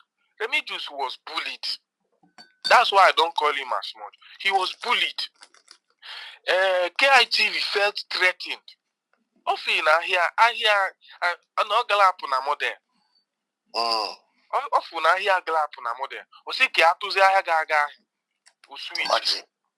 Remigius is somebody who he was bullied. In fact, I know many but he's a coward for allowing himself to switch because he was bullied. Mana, I still think that he has some cockroaches in his cupboard. Many to see how we will expose you or making it or dapuna moto. Jizi up anaga. Menzie reverse. In Akbarawa, I know somebody. Akbarawa, this guy, Mazi Simon Ekpa, when we started, he picked a few people. When he picked us, it was Akbarawa that was in charge as Minister of Information. When he picked us as Indinuna Media, Mazi Simon Ekpa on his own. And when Akbarawa on his own, wepwa inaka Akbarawa, Tina inaka onyoso. Take directives, take direction from Susu person to put Akbarawa out of the picture. Our Prime Minister knew who all these men were. Mana, he didn't want Ojonsu. He knew that to some extent they supported him. So he wouldn't want to embarrass them or make them feel bad. Akbarawa shut down an account. I know somebody Akbarawa promised, if you join us, we will make you this. I know. Akbarawa shut down so many accounts only access to. Account of Biafrans. Simon Ekpa, we need Akbarawa. Before he went to Akbarawa shut down platforms named Biafra because they joined him. Because they refused to join him. I heard Akbarawa saying, I groomed Marvelo. How did you groom me now? How did you groom me? Apotram, like he would have my video, with the views, likes and comments, with the followers. Was it you grooming me? You could have lappy. Do you stay awake with me when I go and make researches? Are you there with me? Do you not even tell me what to do? I think about what to do, and I do it on my own. Then you use it to your advantage. You will say you groomed me, that he would have made me an international figure. Oh, because I did not join him, he will destroy me. Let's see how far it goes. Me. Let's see how far it goes. Akbarawa is very evil. He's doing all these things, not in your plan. But it is his illiteracy, lack of knowledge. Illiteracy, you could eat in a lack of knowledge. Because in Iga school, you want illiterate. I don't know about your not graduate. So I won't illiterate. No knowledge. They are not intelligent. But you have abysmal ignorance. One day, you know? And then, now this man, with all their traits of betrayal, I don't even want to talk about the Van because it is obvious. It is obvious. If Biafra fall under the hands of this man, but I so much love this our generation because in those days also Mazi Nnamdi Kanu follow. During Simon Ekpa, we learned a lot, and now Simon Ekpa is not with us, which he will join us soon by the grace of Kukabia. He will join us soon. But now I will get 3 branches. So Nigeria, how many of us can get married? Where will they coming from? How we can see Biafrans have woken up. We will get Biafra in our generation. We will get Biafra in our want to talk too much. I eat my cake level. Chai. Marvelous, thank you so much for coming in. This is wonderful. This is excellent. This is marvelous indeed. All over the world. Now. This is a wonderful exposition. Reaching out from you, from Mazi, Mambo TV. Ịma ndị mmadụ maazị iwe n'iwe. Ịma ndị mmadụ amaghị na afọ a na-akpọ mmadụ akpọ na ọ na-eso mmadụ. Asị Ngozi Ọra. Aki foto Ngozi chi na-esi ya. Ka marvelous. N'ọbụ na o megewo is marvelous. You are marvelous. You are marvelous. You are marvelous. You get it? Oh, na who can hear? India. So Israel this guy. But because of how smart all the ya mere ha ji na emego onwe ha ifere online. Matter of how smart, matter of smartness. The guy have conscience. That is the truth. Only conscience, that's the reason why he didn't want to betray the struggle. He have conscience. And that is the reason why engineers stand for truth, because our conscience is alive. And if you don't have, one of the worst things that can happen to you, if you have a dead conscience. Therefore, the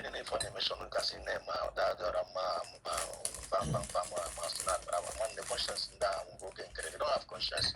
The reason why this white woman is doing what is doing now, conscience, and once your conscience is dead, you become shameless. You're not getting busy.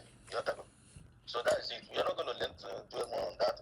Marvelous, you have done a great, marvelous job.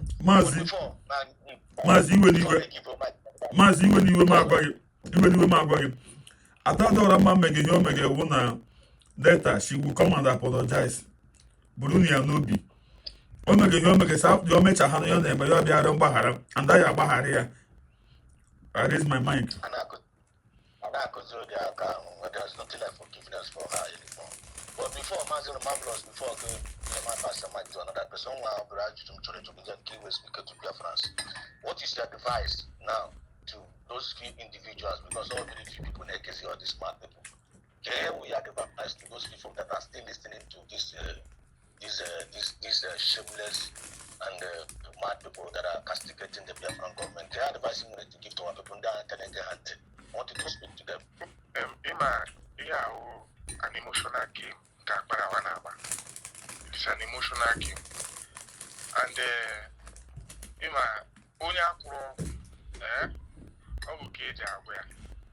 yes, you understand me? We just have to continue doing what we are doing. The truth will reveal itself. We will not.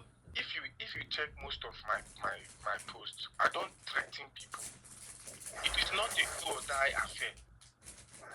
These people have been hypnotized. They believe what they are doing is the right thing. I'm talking about Biafrans, Sogenda. They believe what they are doing is the right time. Hanukata on their own. Let me tell you something. Let me tell you something. You see, they rushed to just put up all their propaganda once. So they will come to a point when they have nothing again. They will be deserted. We don't need to stress. That is why I tell our government, focus. Just focus. Don't follow drag. Simon Ekpa have trained us enough. He has trained us enough. To my fellow Biafrans, what I will tell them, whatever you think, whatever you believe is the right thing, do it. We have Biafrans that are doing one Nigeria. How has it happened? Anukatraha. What is this? Anambra first song. Unugamia. Staunch one Nigeria. What you are going now? No Biafra with the way now. Staunch one Nigeria. So whatever they feel is right, let them just be doing it. Have feeling all in Kere, Kajisu, Hasowie. But one thing that I can promise them is okay, Kere is driving them to an illusion. Even when he can one motor like this, they far. In an area near Camille or somewhere. Then Nyarusie the place, if you hotel, it's an illusion. Telling you that we are fighting for Biafra. They will get to a point where they will, on their own, this man will go. By then, who will hear again? How can hear again? So when you guys say I put them by the outside, let them not come. Because I convince here. Have you ever tomorrow they will still sabotage. On their own. Because mmadụ ji aka ya nwere onwe no ya bụ original. I swear. Mana eji sweet mouth ka akparawa si sweet mouth. You are blackmailing the prime minister. Oh, after all he did for you, ojiri nwayọ dey na convince na confuse ha. Tomorrow aga ha emepe. I swear. Mepe ma ha how are they will be ashamed on their own then we say hatred for Akbarawa. Some Biafrans here who didn't there were something that people don't really do. If you don't understand, don't get involved. Just be neutral. We have so many Biafrans who are neutral. It's not like they don't want Biafra, but because they don't understand what is going on, they just be neutral. If you don't understand, be neutral. But these people are coaching a hand to be an issue. Carry on.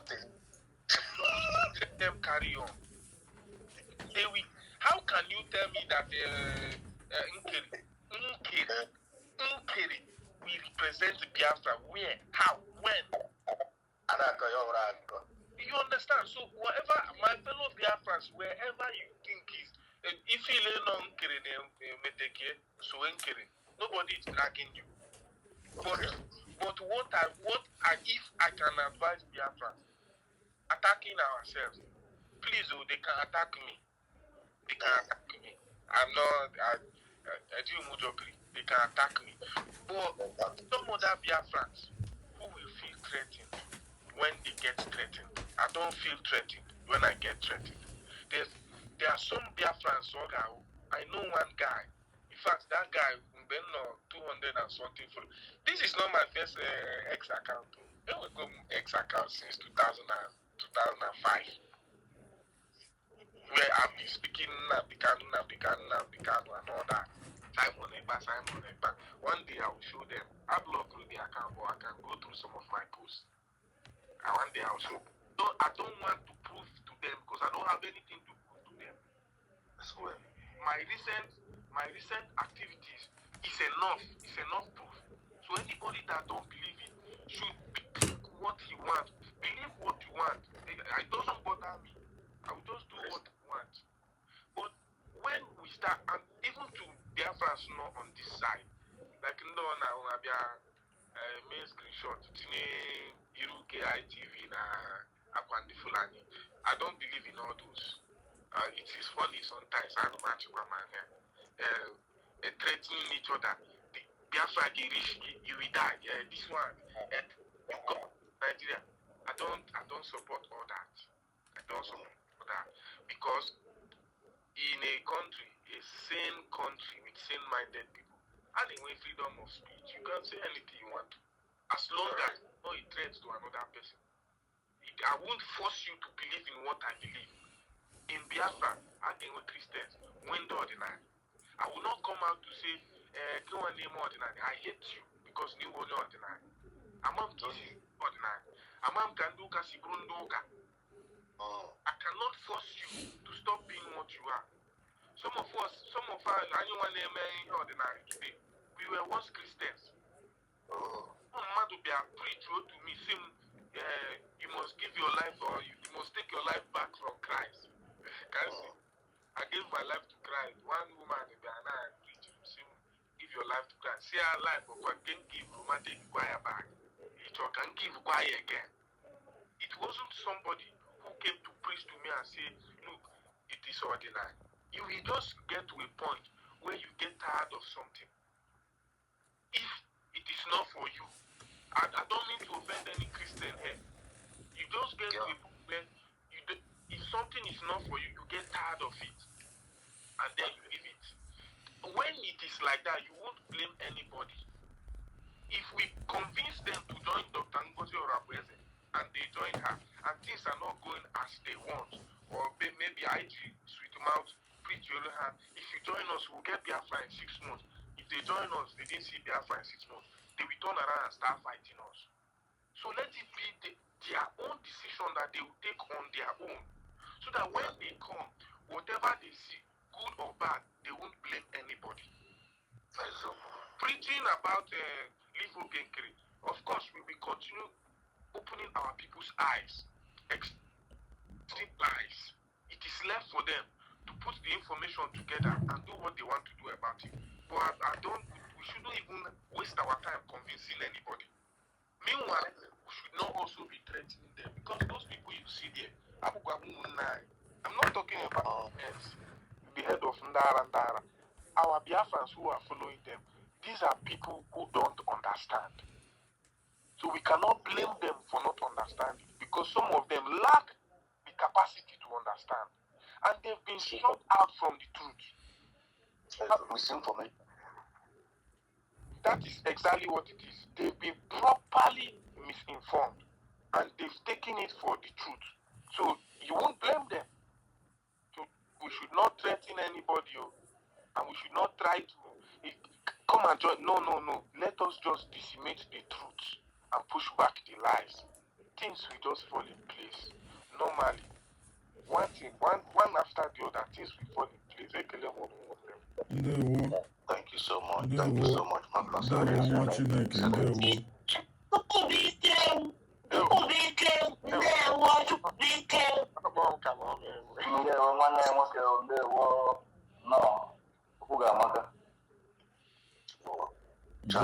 This is wonderful. Thank you so much, my brothers. And anytime I reach when we're go ahead, always try to show up and speak to your fellow Biafrans.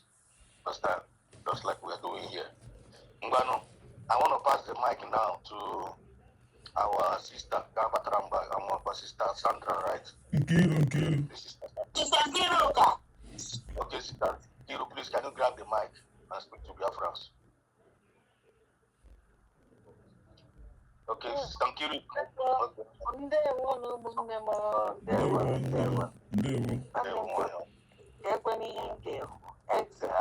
Biafra Exodus nwanne m. Kedu ihe ọzọ ịchọzi ka m kwuo? Arinze Marvelous ekwuchego n'ihe niile. Nwazikwa n'ihe nwe nke dokwa n'ihe niile. Kama n'ihe mere bụ onye nwere ntinye anọghọ. Ndị anyị ndị Biafra o kwuchego ihe niile. I don't have anything to add. I just nọrụzi anọ na-anụsọ na ntị. Nwanne m Arinze. One bottle of venison. If I don't. Oh, Udindunu Kaichon. Na-join anyị otu ka e wee na-atụbọ mbụ a ka amara onye ọ ga-eri. All the busy mob now, all today, I got on today. All the busy, all a busy person. I will do a kaparawa. Ha! Makwa akọwa akụkọ ndị a Chigeji Chigabụ. Oh! I feel sorry for them. Wee bụzialụ nwaanyị Mary Igwe. Mary Ike rapụ n'ihe anyị na-eme. Rapụ dị igwe rapụkwanụ COS. Na o nwerekwa n'ihe nwaanyị a mee gị. Rapụkwanụ ya. Ọ bụrụ na ịpụta na ịmara ihe ị ga-eji wee pulu crowd. Ị chọọ n'ihe ọzọ na-eme na Naịjirịa kọwa n'akụkọ ndị Naịjirịa. Rapụkwanụ nwaanyị a ka o zuo ike. Mmiri na-agbakwanụ nkume ọkwa na-arụ ka ọ na-asị ya. Onwekwana ihe ọbụla. A na-akwanụ biko ka anyị onye biko ka ọ rapụ ajọ ihe ma onye megide ajọ ihe yọbụ ya biko si arapụka na ajọ ihe anyị na-eme na ajọ ihe. Akwụrụ ya ụgwọ. Ego ahụ o mere eriche. Ọ ga-echekwa ego ahụ eriche. Ọ ga-adị ndụ rie ya. Only chekọdị ife onye ụmụ ya erikwe bikọs ihe ọbụla mmadụ mee n'ụwa bụ site ọbụla iso ị ga-eri ikpe mere ikpe rapụkwa COS aka anyị ayọgokwana gị gbapụ okwu kụọrụ gị aka nwaọlụ ga-amụ ụzọ na ụzọ ọbụla anyị nwere ike anyị atrai gokwen. So nwanne m, o nwere ihe ọzọ m ga-ekwu na ọjọsi ya advice Mary Igwe, nwaanyị ibe m. Mary Ike, Mary Ike, Mary Ike, Mary Ike.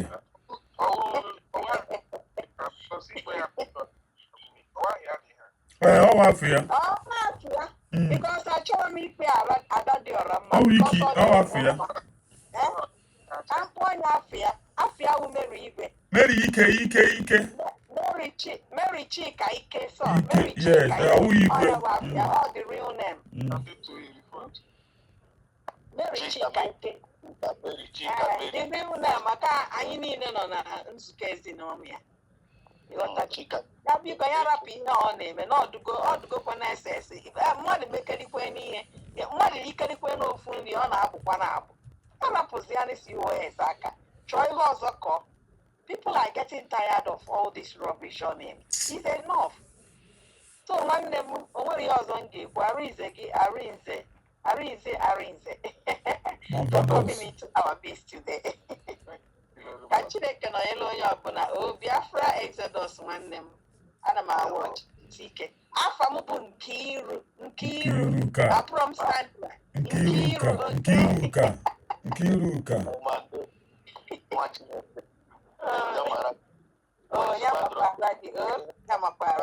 Bye bye.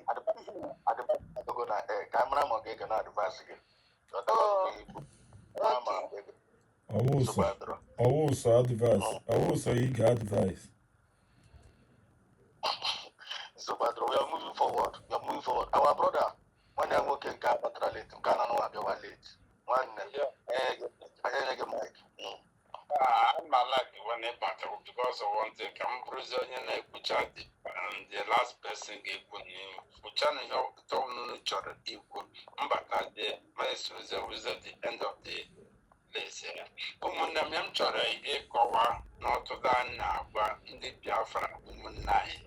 I was Adador and John, and not be America, because I'm not be America, or Martin Nagamonyo, Adam.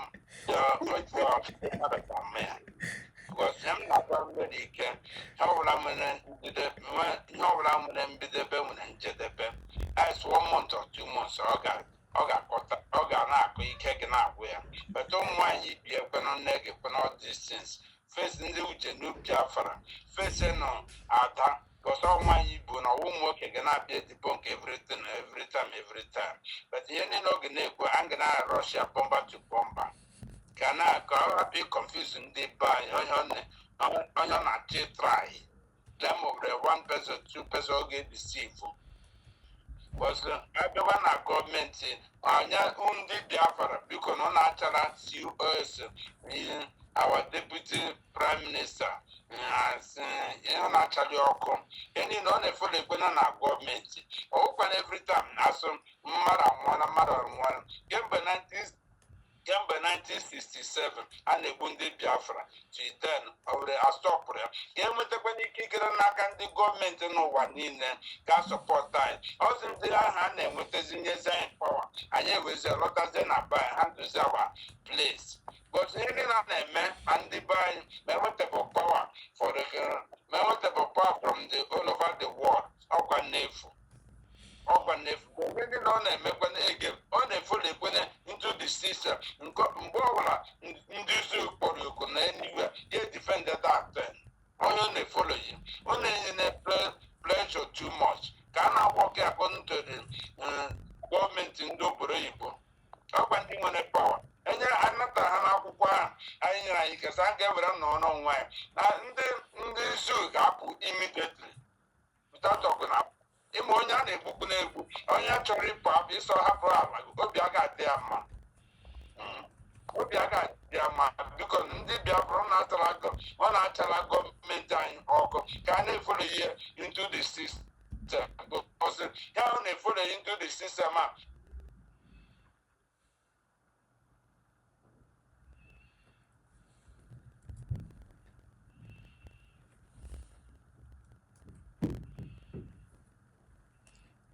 Network ya ọ pụrụ apụ ka ọ gịnị?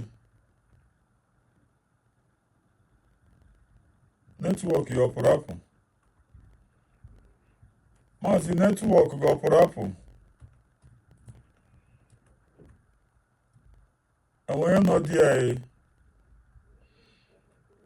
ụmụ Chineke ndị eziokwu koshi from my side. Only koshi go my side though. Oshi my side. Makwa na netwọk achọ ka ụmụ Biafra anụ eziokwu ya ekwuga. The truth must surely be told. My brother, bro, we are not forcing anybody. I am like everywhere to the nation must follow the Afghan government. Everybody should follow his or her own mind and her spirit. If you don't know what can create a man, can create a join. One feel free to join no can create. You have to go.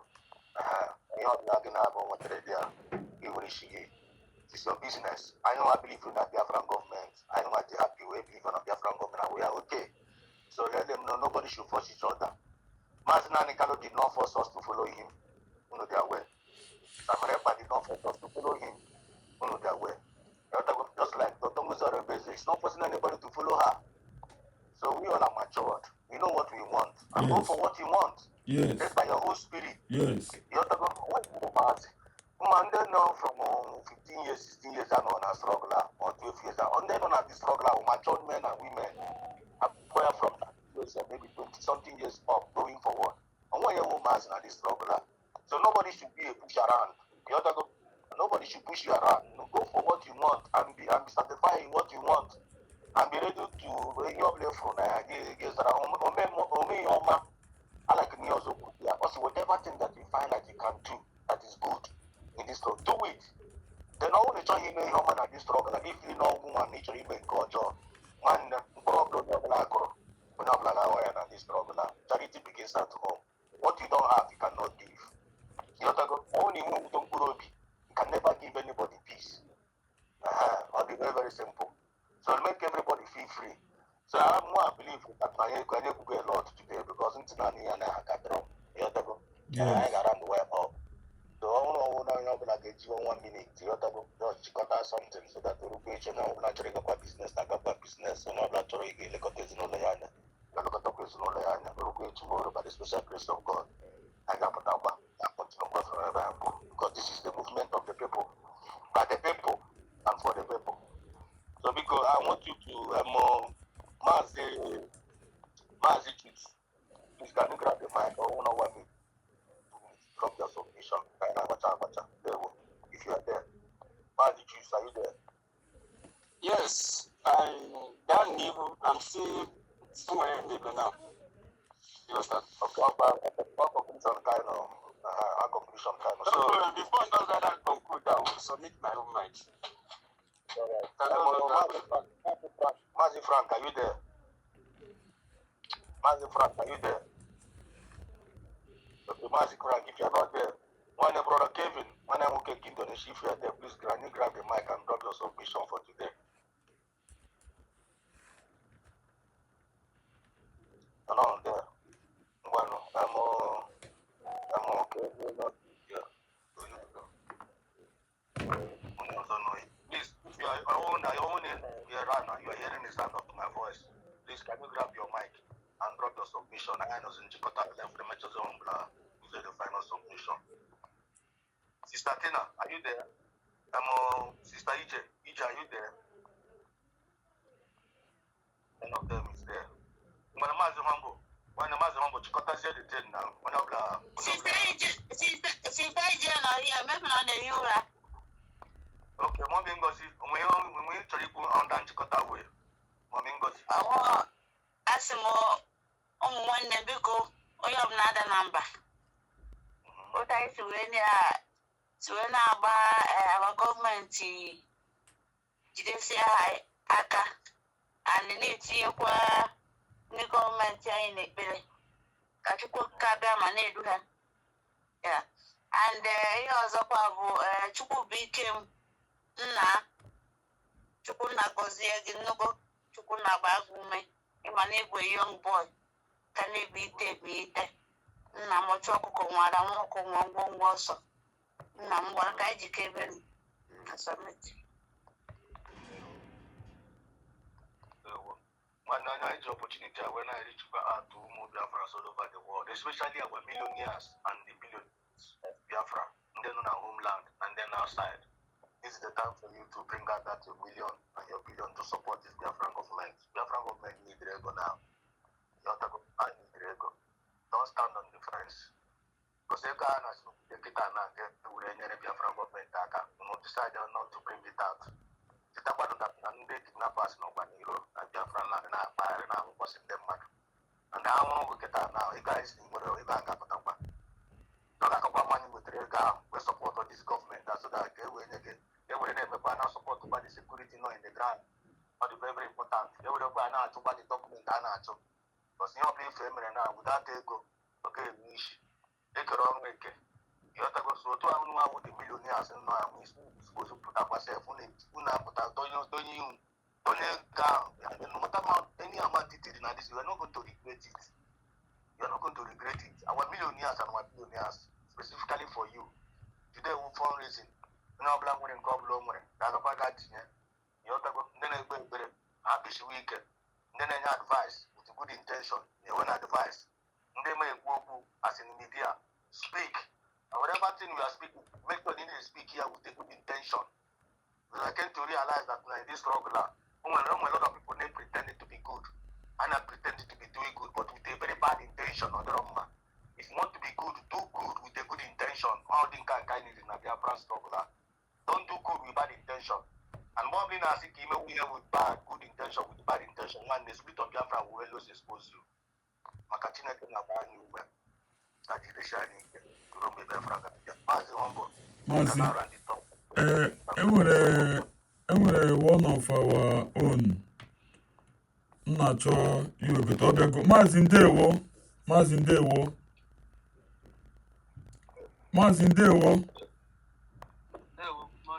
good morning good afternoon, no problem. Anyị nọ na nnọkọ nke eziokwu, nnọkọrịta ụmụnne na nwanne na-ekwu eziokwu maka ha emeghe na our newborn baby USB. So ụmụ Biafra na n'olu gị now, as you're saying now, anyị chọrọ ka inyeta anyị olu maka ịdị ihe emeghe na this our government. Biko, I hand over the mic to you.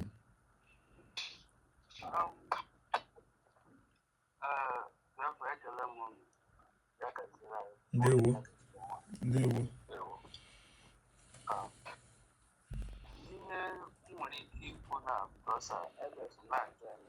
Yes. Sorry, Daddy. Before we continue, Bikono, here Wulu Biafra Express. Biafra Express. Unu chetara Obume Egunda a na-agụgasị about Simon Ekpa, the senior man there. Wow. Nke a agụrụ nke a na-egbu opi gị. The senior man there. Can I send the other? Chai! When you don't send them, I just come there dance and like I beg send them. I go to them making send them. Continue, my brother, and they will. You're welcome.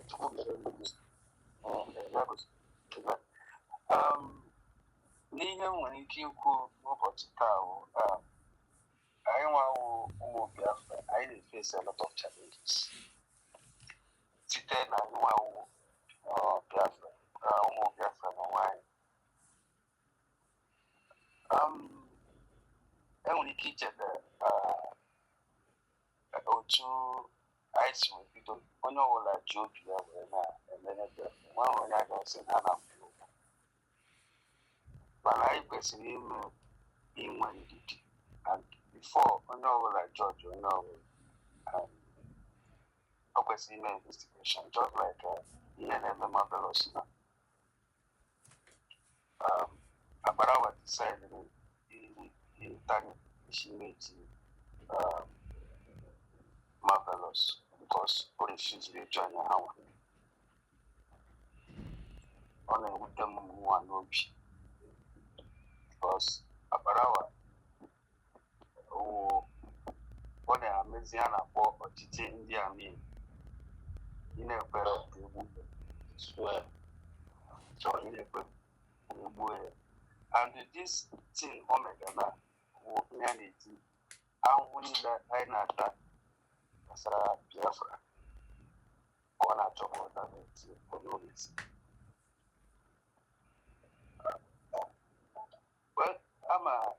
Aga m ekwu okwu ọzọ, but achọrọ m ka anyị kọntinu ka mmaragodi ibe okwu isiokwu anyị bidoro taa. Then I have a lot of things to say. isiokwu anyị wụ to protect USB from the evil hands. Maka ọwụ newborn baby, nwa amụrụ ọfụrụ, ịma ka esi ahandụ na ya ga na-azụ ya small a na-aga ịdị ya ọfụma ka ọ hapụ ịba n'ọkụ, ka ọkụ hapụ, mmiri ọkụ hapụ ịwụ ya. Ama m Biafra Exodus, biko nyetụrụ m aka. Ọnọdụ ya Maazị Exodus. Anọ m here. Okay, nyere m aka nwa Chineke. Ya na-ekwu okwu, ha bụkwa na oji nwanyị ikwu dictionary ka ọ bụkwa.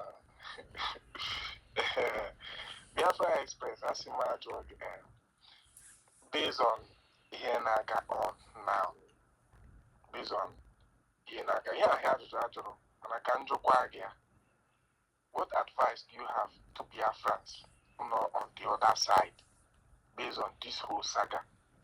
And the Biafrans support the USB government. What advice do you have to them? What do you think they should be doing? What should be our main focus? Also, keep you men on ground feeling well, I wouldn't say they feel, men on ground who have been deceived or confused. What advice, if they are here now, or if they have one representative here, or if we have people who can send a message to them, what message would you like to be sent to them? Then another one, when I question, just came in. Let me not stress you. What do you think our government, the USB government, should be doing more? They are actually doing well, but what more do you think they should be doing? What should be something you feel like they should focus on? Your first person, okay?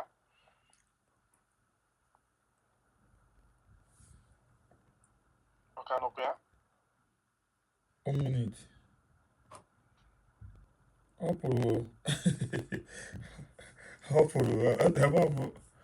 pụrụ ọnọdụ ihe i kwuru sef.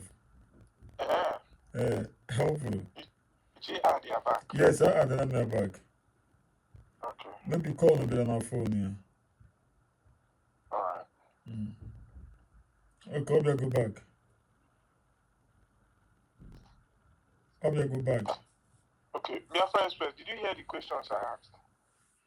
No, I said, based on the ongoing saga, I believe there is no saga, right? But based on the ongoing saga, what advice do you have for Biafrans who are on the other side? And then Biafrans who are in support of the USB government, what do you think they should be doing? What do you think you expect from them? Another thing, our USB government, when you feel like it is a matter of importance that they should focus on. And then lastly, to our men on ground, if there's someone here who can send the message to our men on ground, what is your advice to them? First of all, let me start from men on ground. I know you like it. Our men on ground. Mazi, please raise your voice, please. Your voice is down. Okay, can you hear me now? Yeah, a little.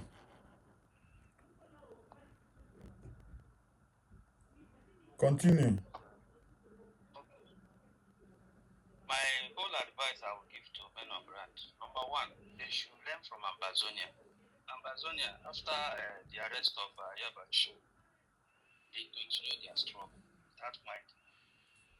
And the mistake they're making is, first of all, they should apply professionalism in terms of what is going on. You can't be following a group instead of government. No group. For example, is it who cannot make any logical argument, even in public, talk more of private, that you are going to follow to start afresh, to invest your time, everything, or are you going to follow the government that is moving forward? Secondly, our people should, if you are supporting the Biafran government, which is US people, we must love one another. That is the most important thing. Don't suspect that this person looks like Sabo. This person looks. Any job the person is doing, support him, encourage him. Because when you start gossiping against one another person, it makes the person to give up, to become a Sabo, as we speak, as we say. Okay, Monya,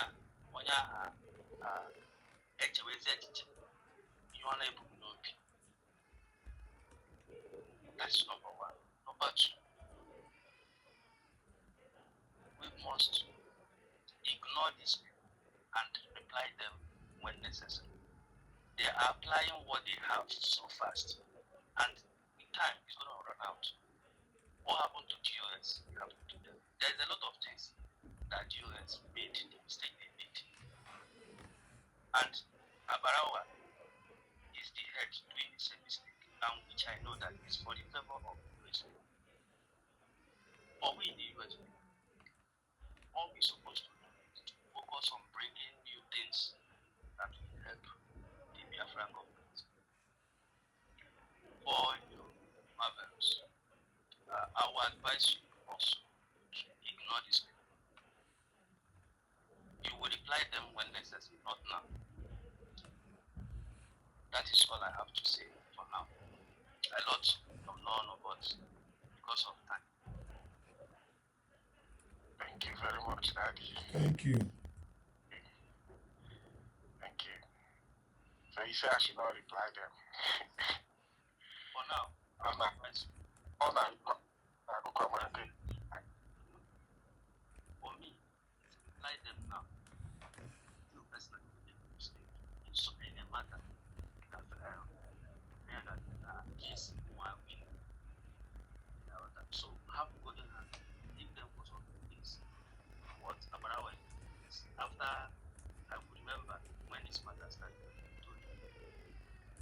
Nigerian government is applying the same system Israel applied. Don't let this man establish, make peace, and follow the law. They accept, but I believe that some people engineering, don't worry. But at the end of the day, they all stay in the locals. That right. So Thank you, sir. Thank you, nwa Chineke. Ndewo. Ndewo. Ụmụ Chineke, anyị ga-achịkọta ihe anyị agbanela today. Ana m asị ihe ọ dịrị nwaanyị mma dịrị nwoke mma. Ihe na anyị ga-eme ga-abụ ngozi ga-abụ nke anyị dị n'ọgwụgwụ. Ana m asị ụbọchị taa mara anyị mma. Ndị ga-anọ n'ụlọ ka unu na-anọ unu ga-anọta ihe ọma. Ndị na-aga ọrụ unu ga-agata ihe ọma. Chukwu gozie unu ka emesịanụ. Ndewo na ụmụ Chukwu. Thank you all.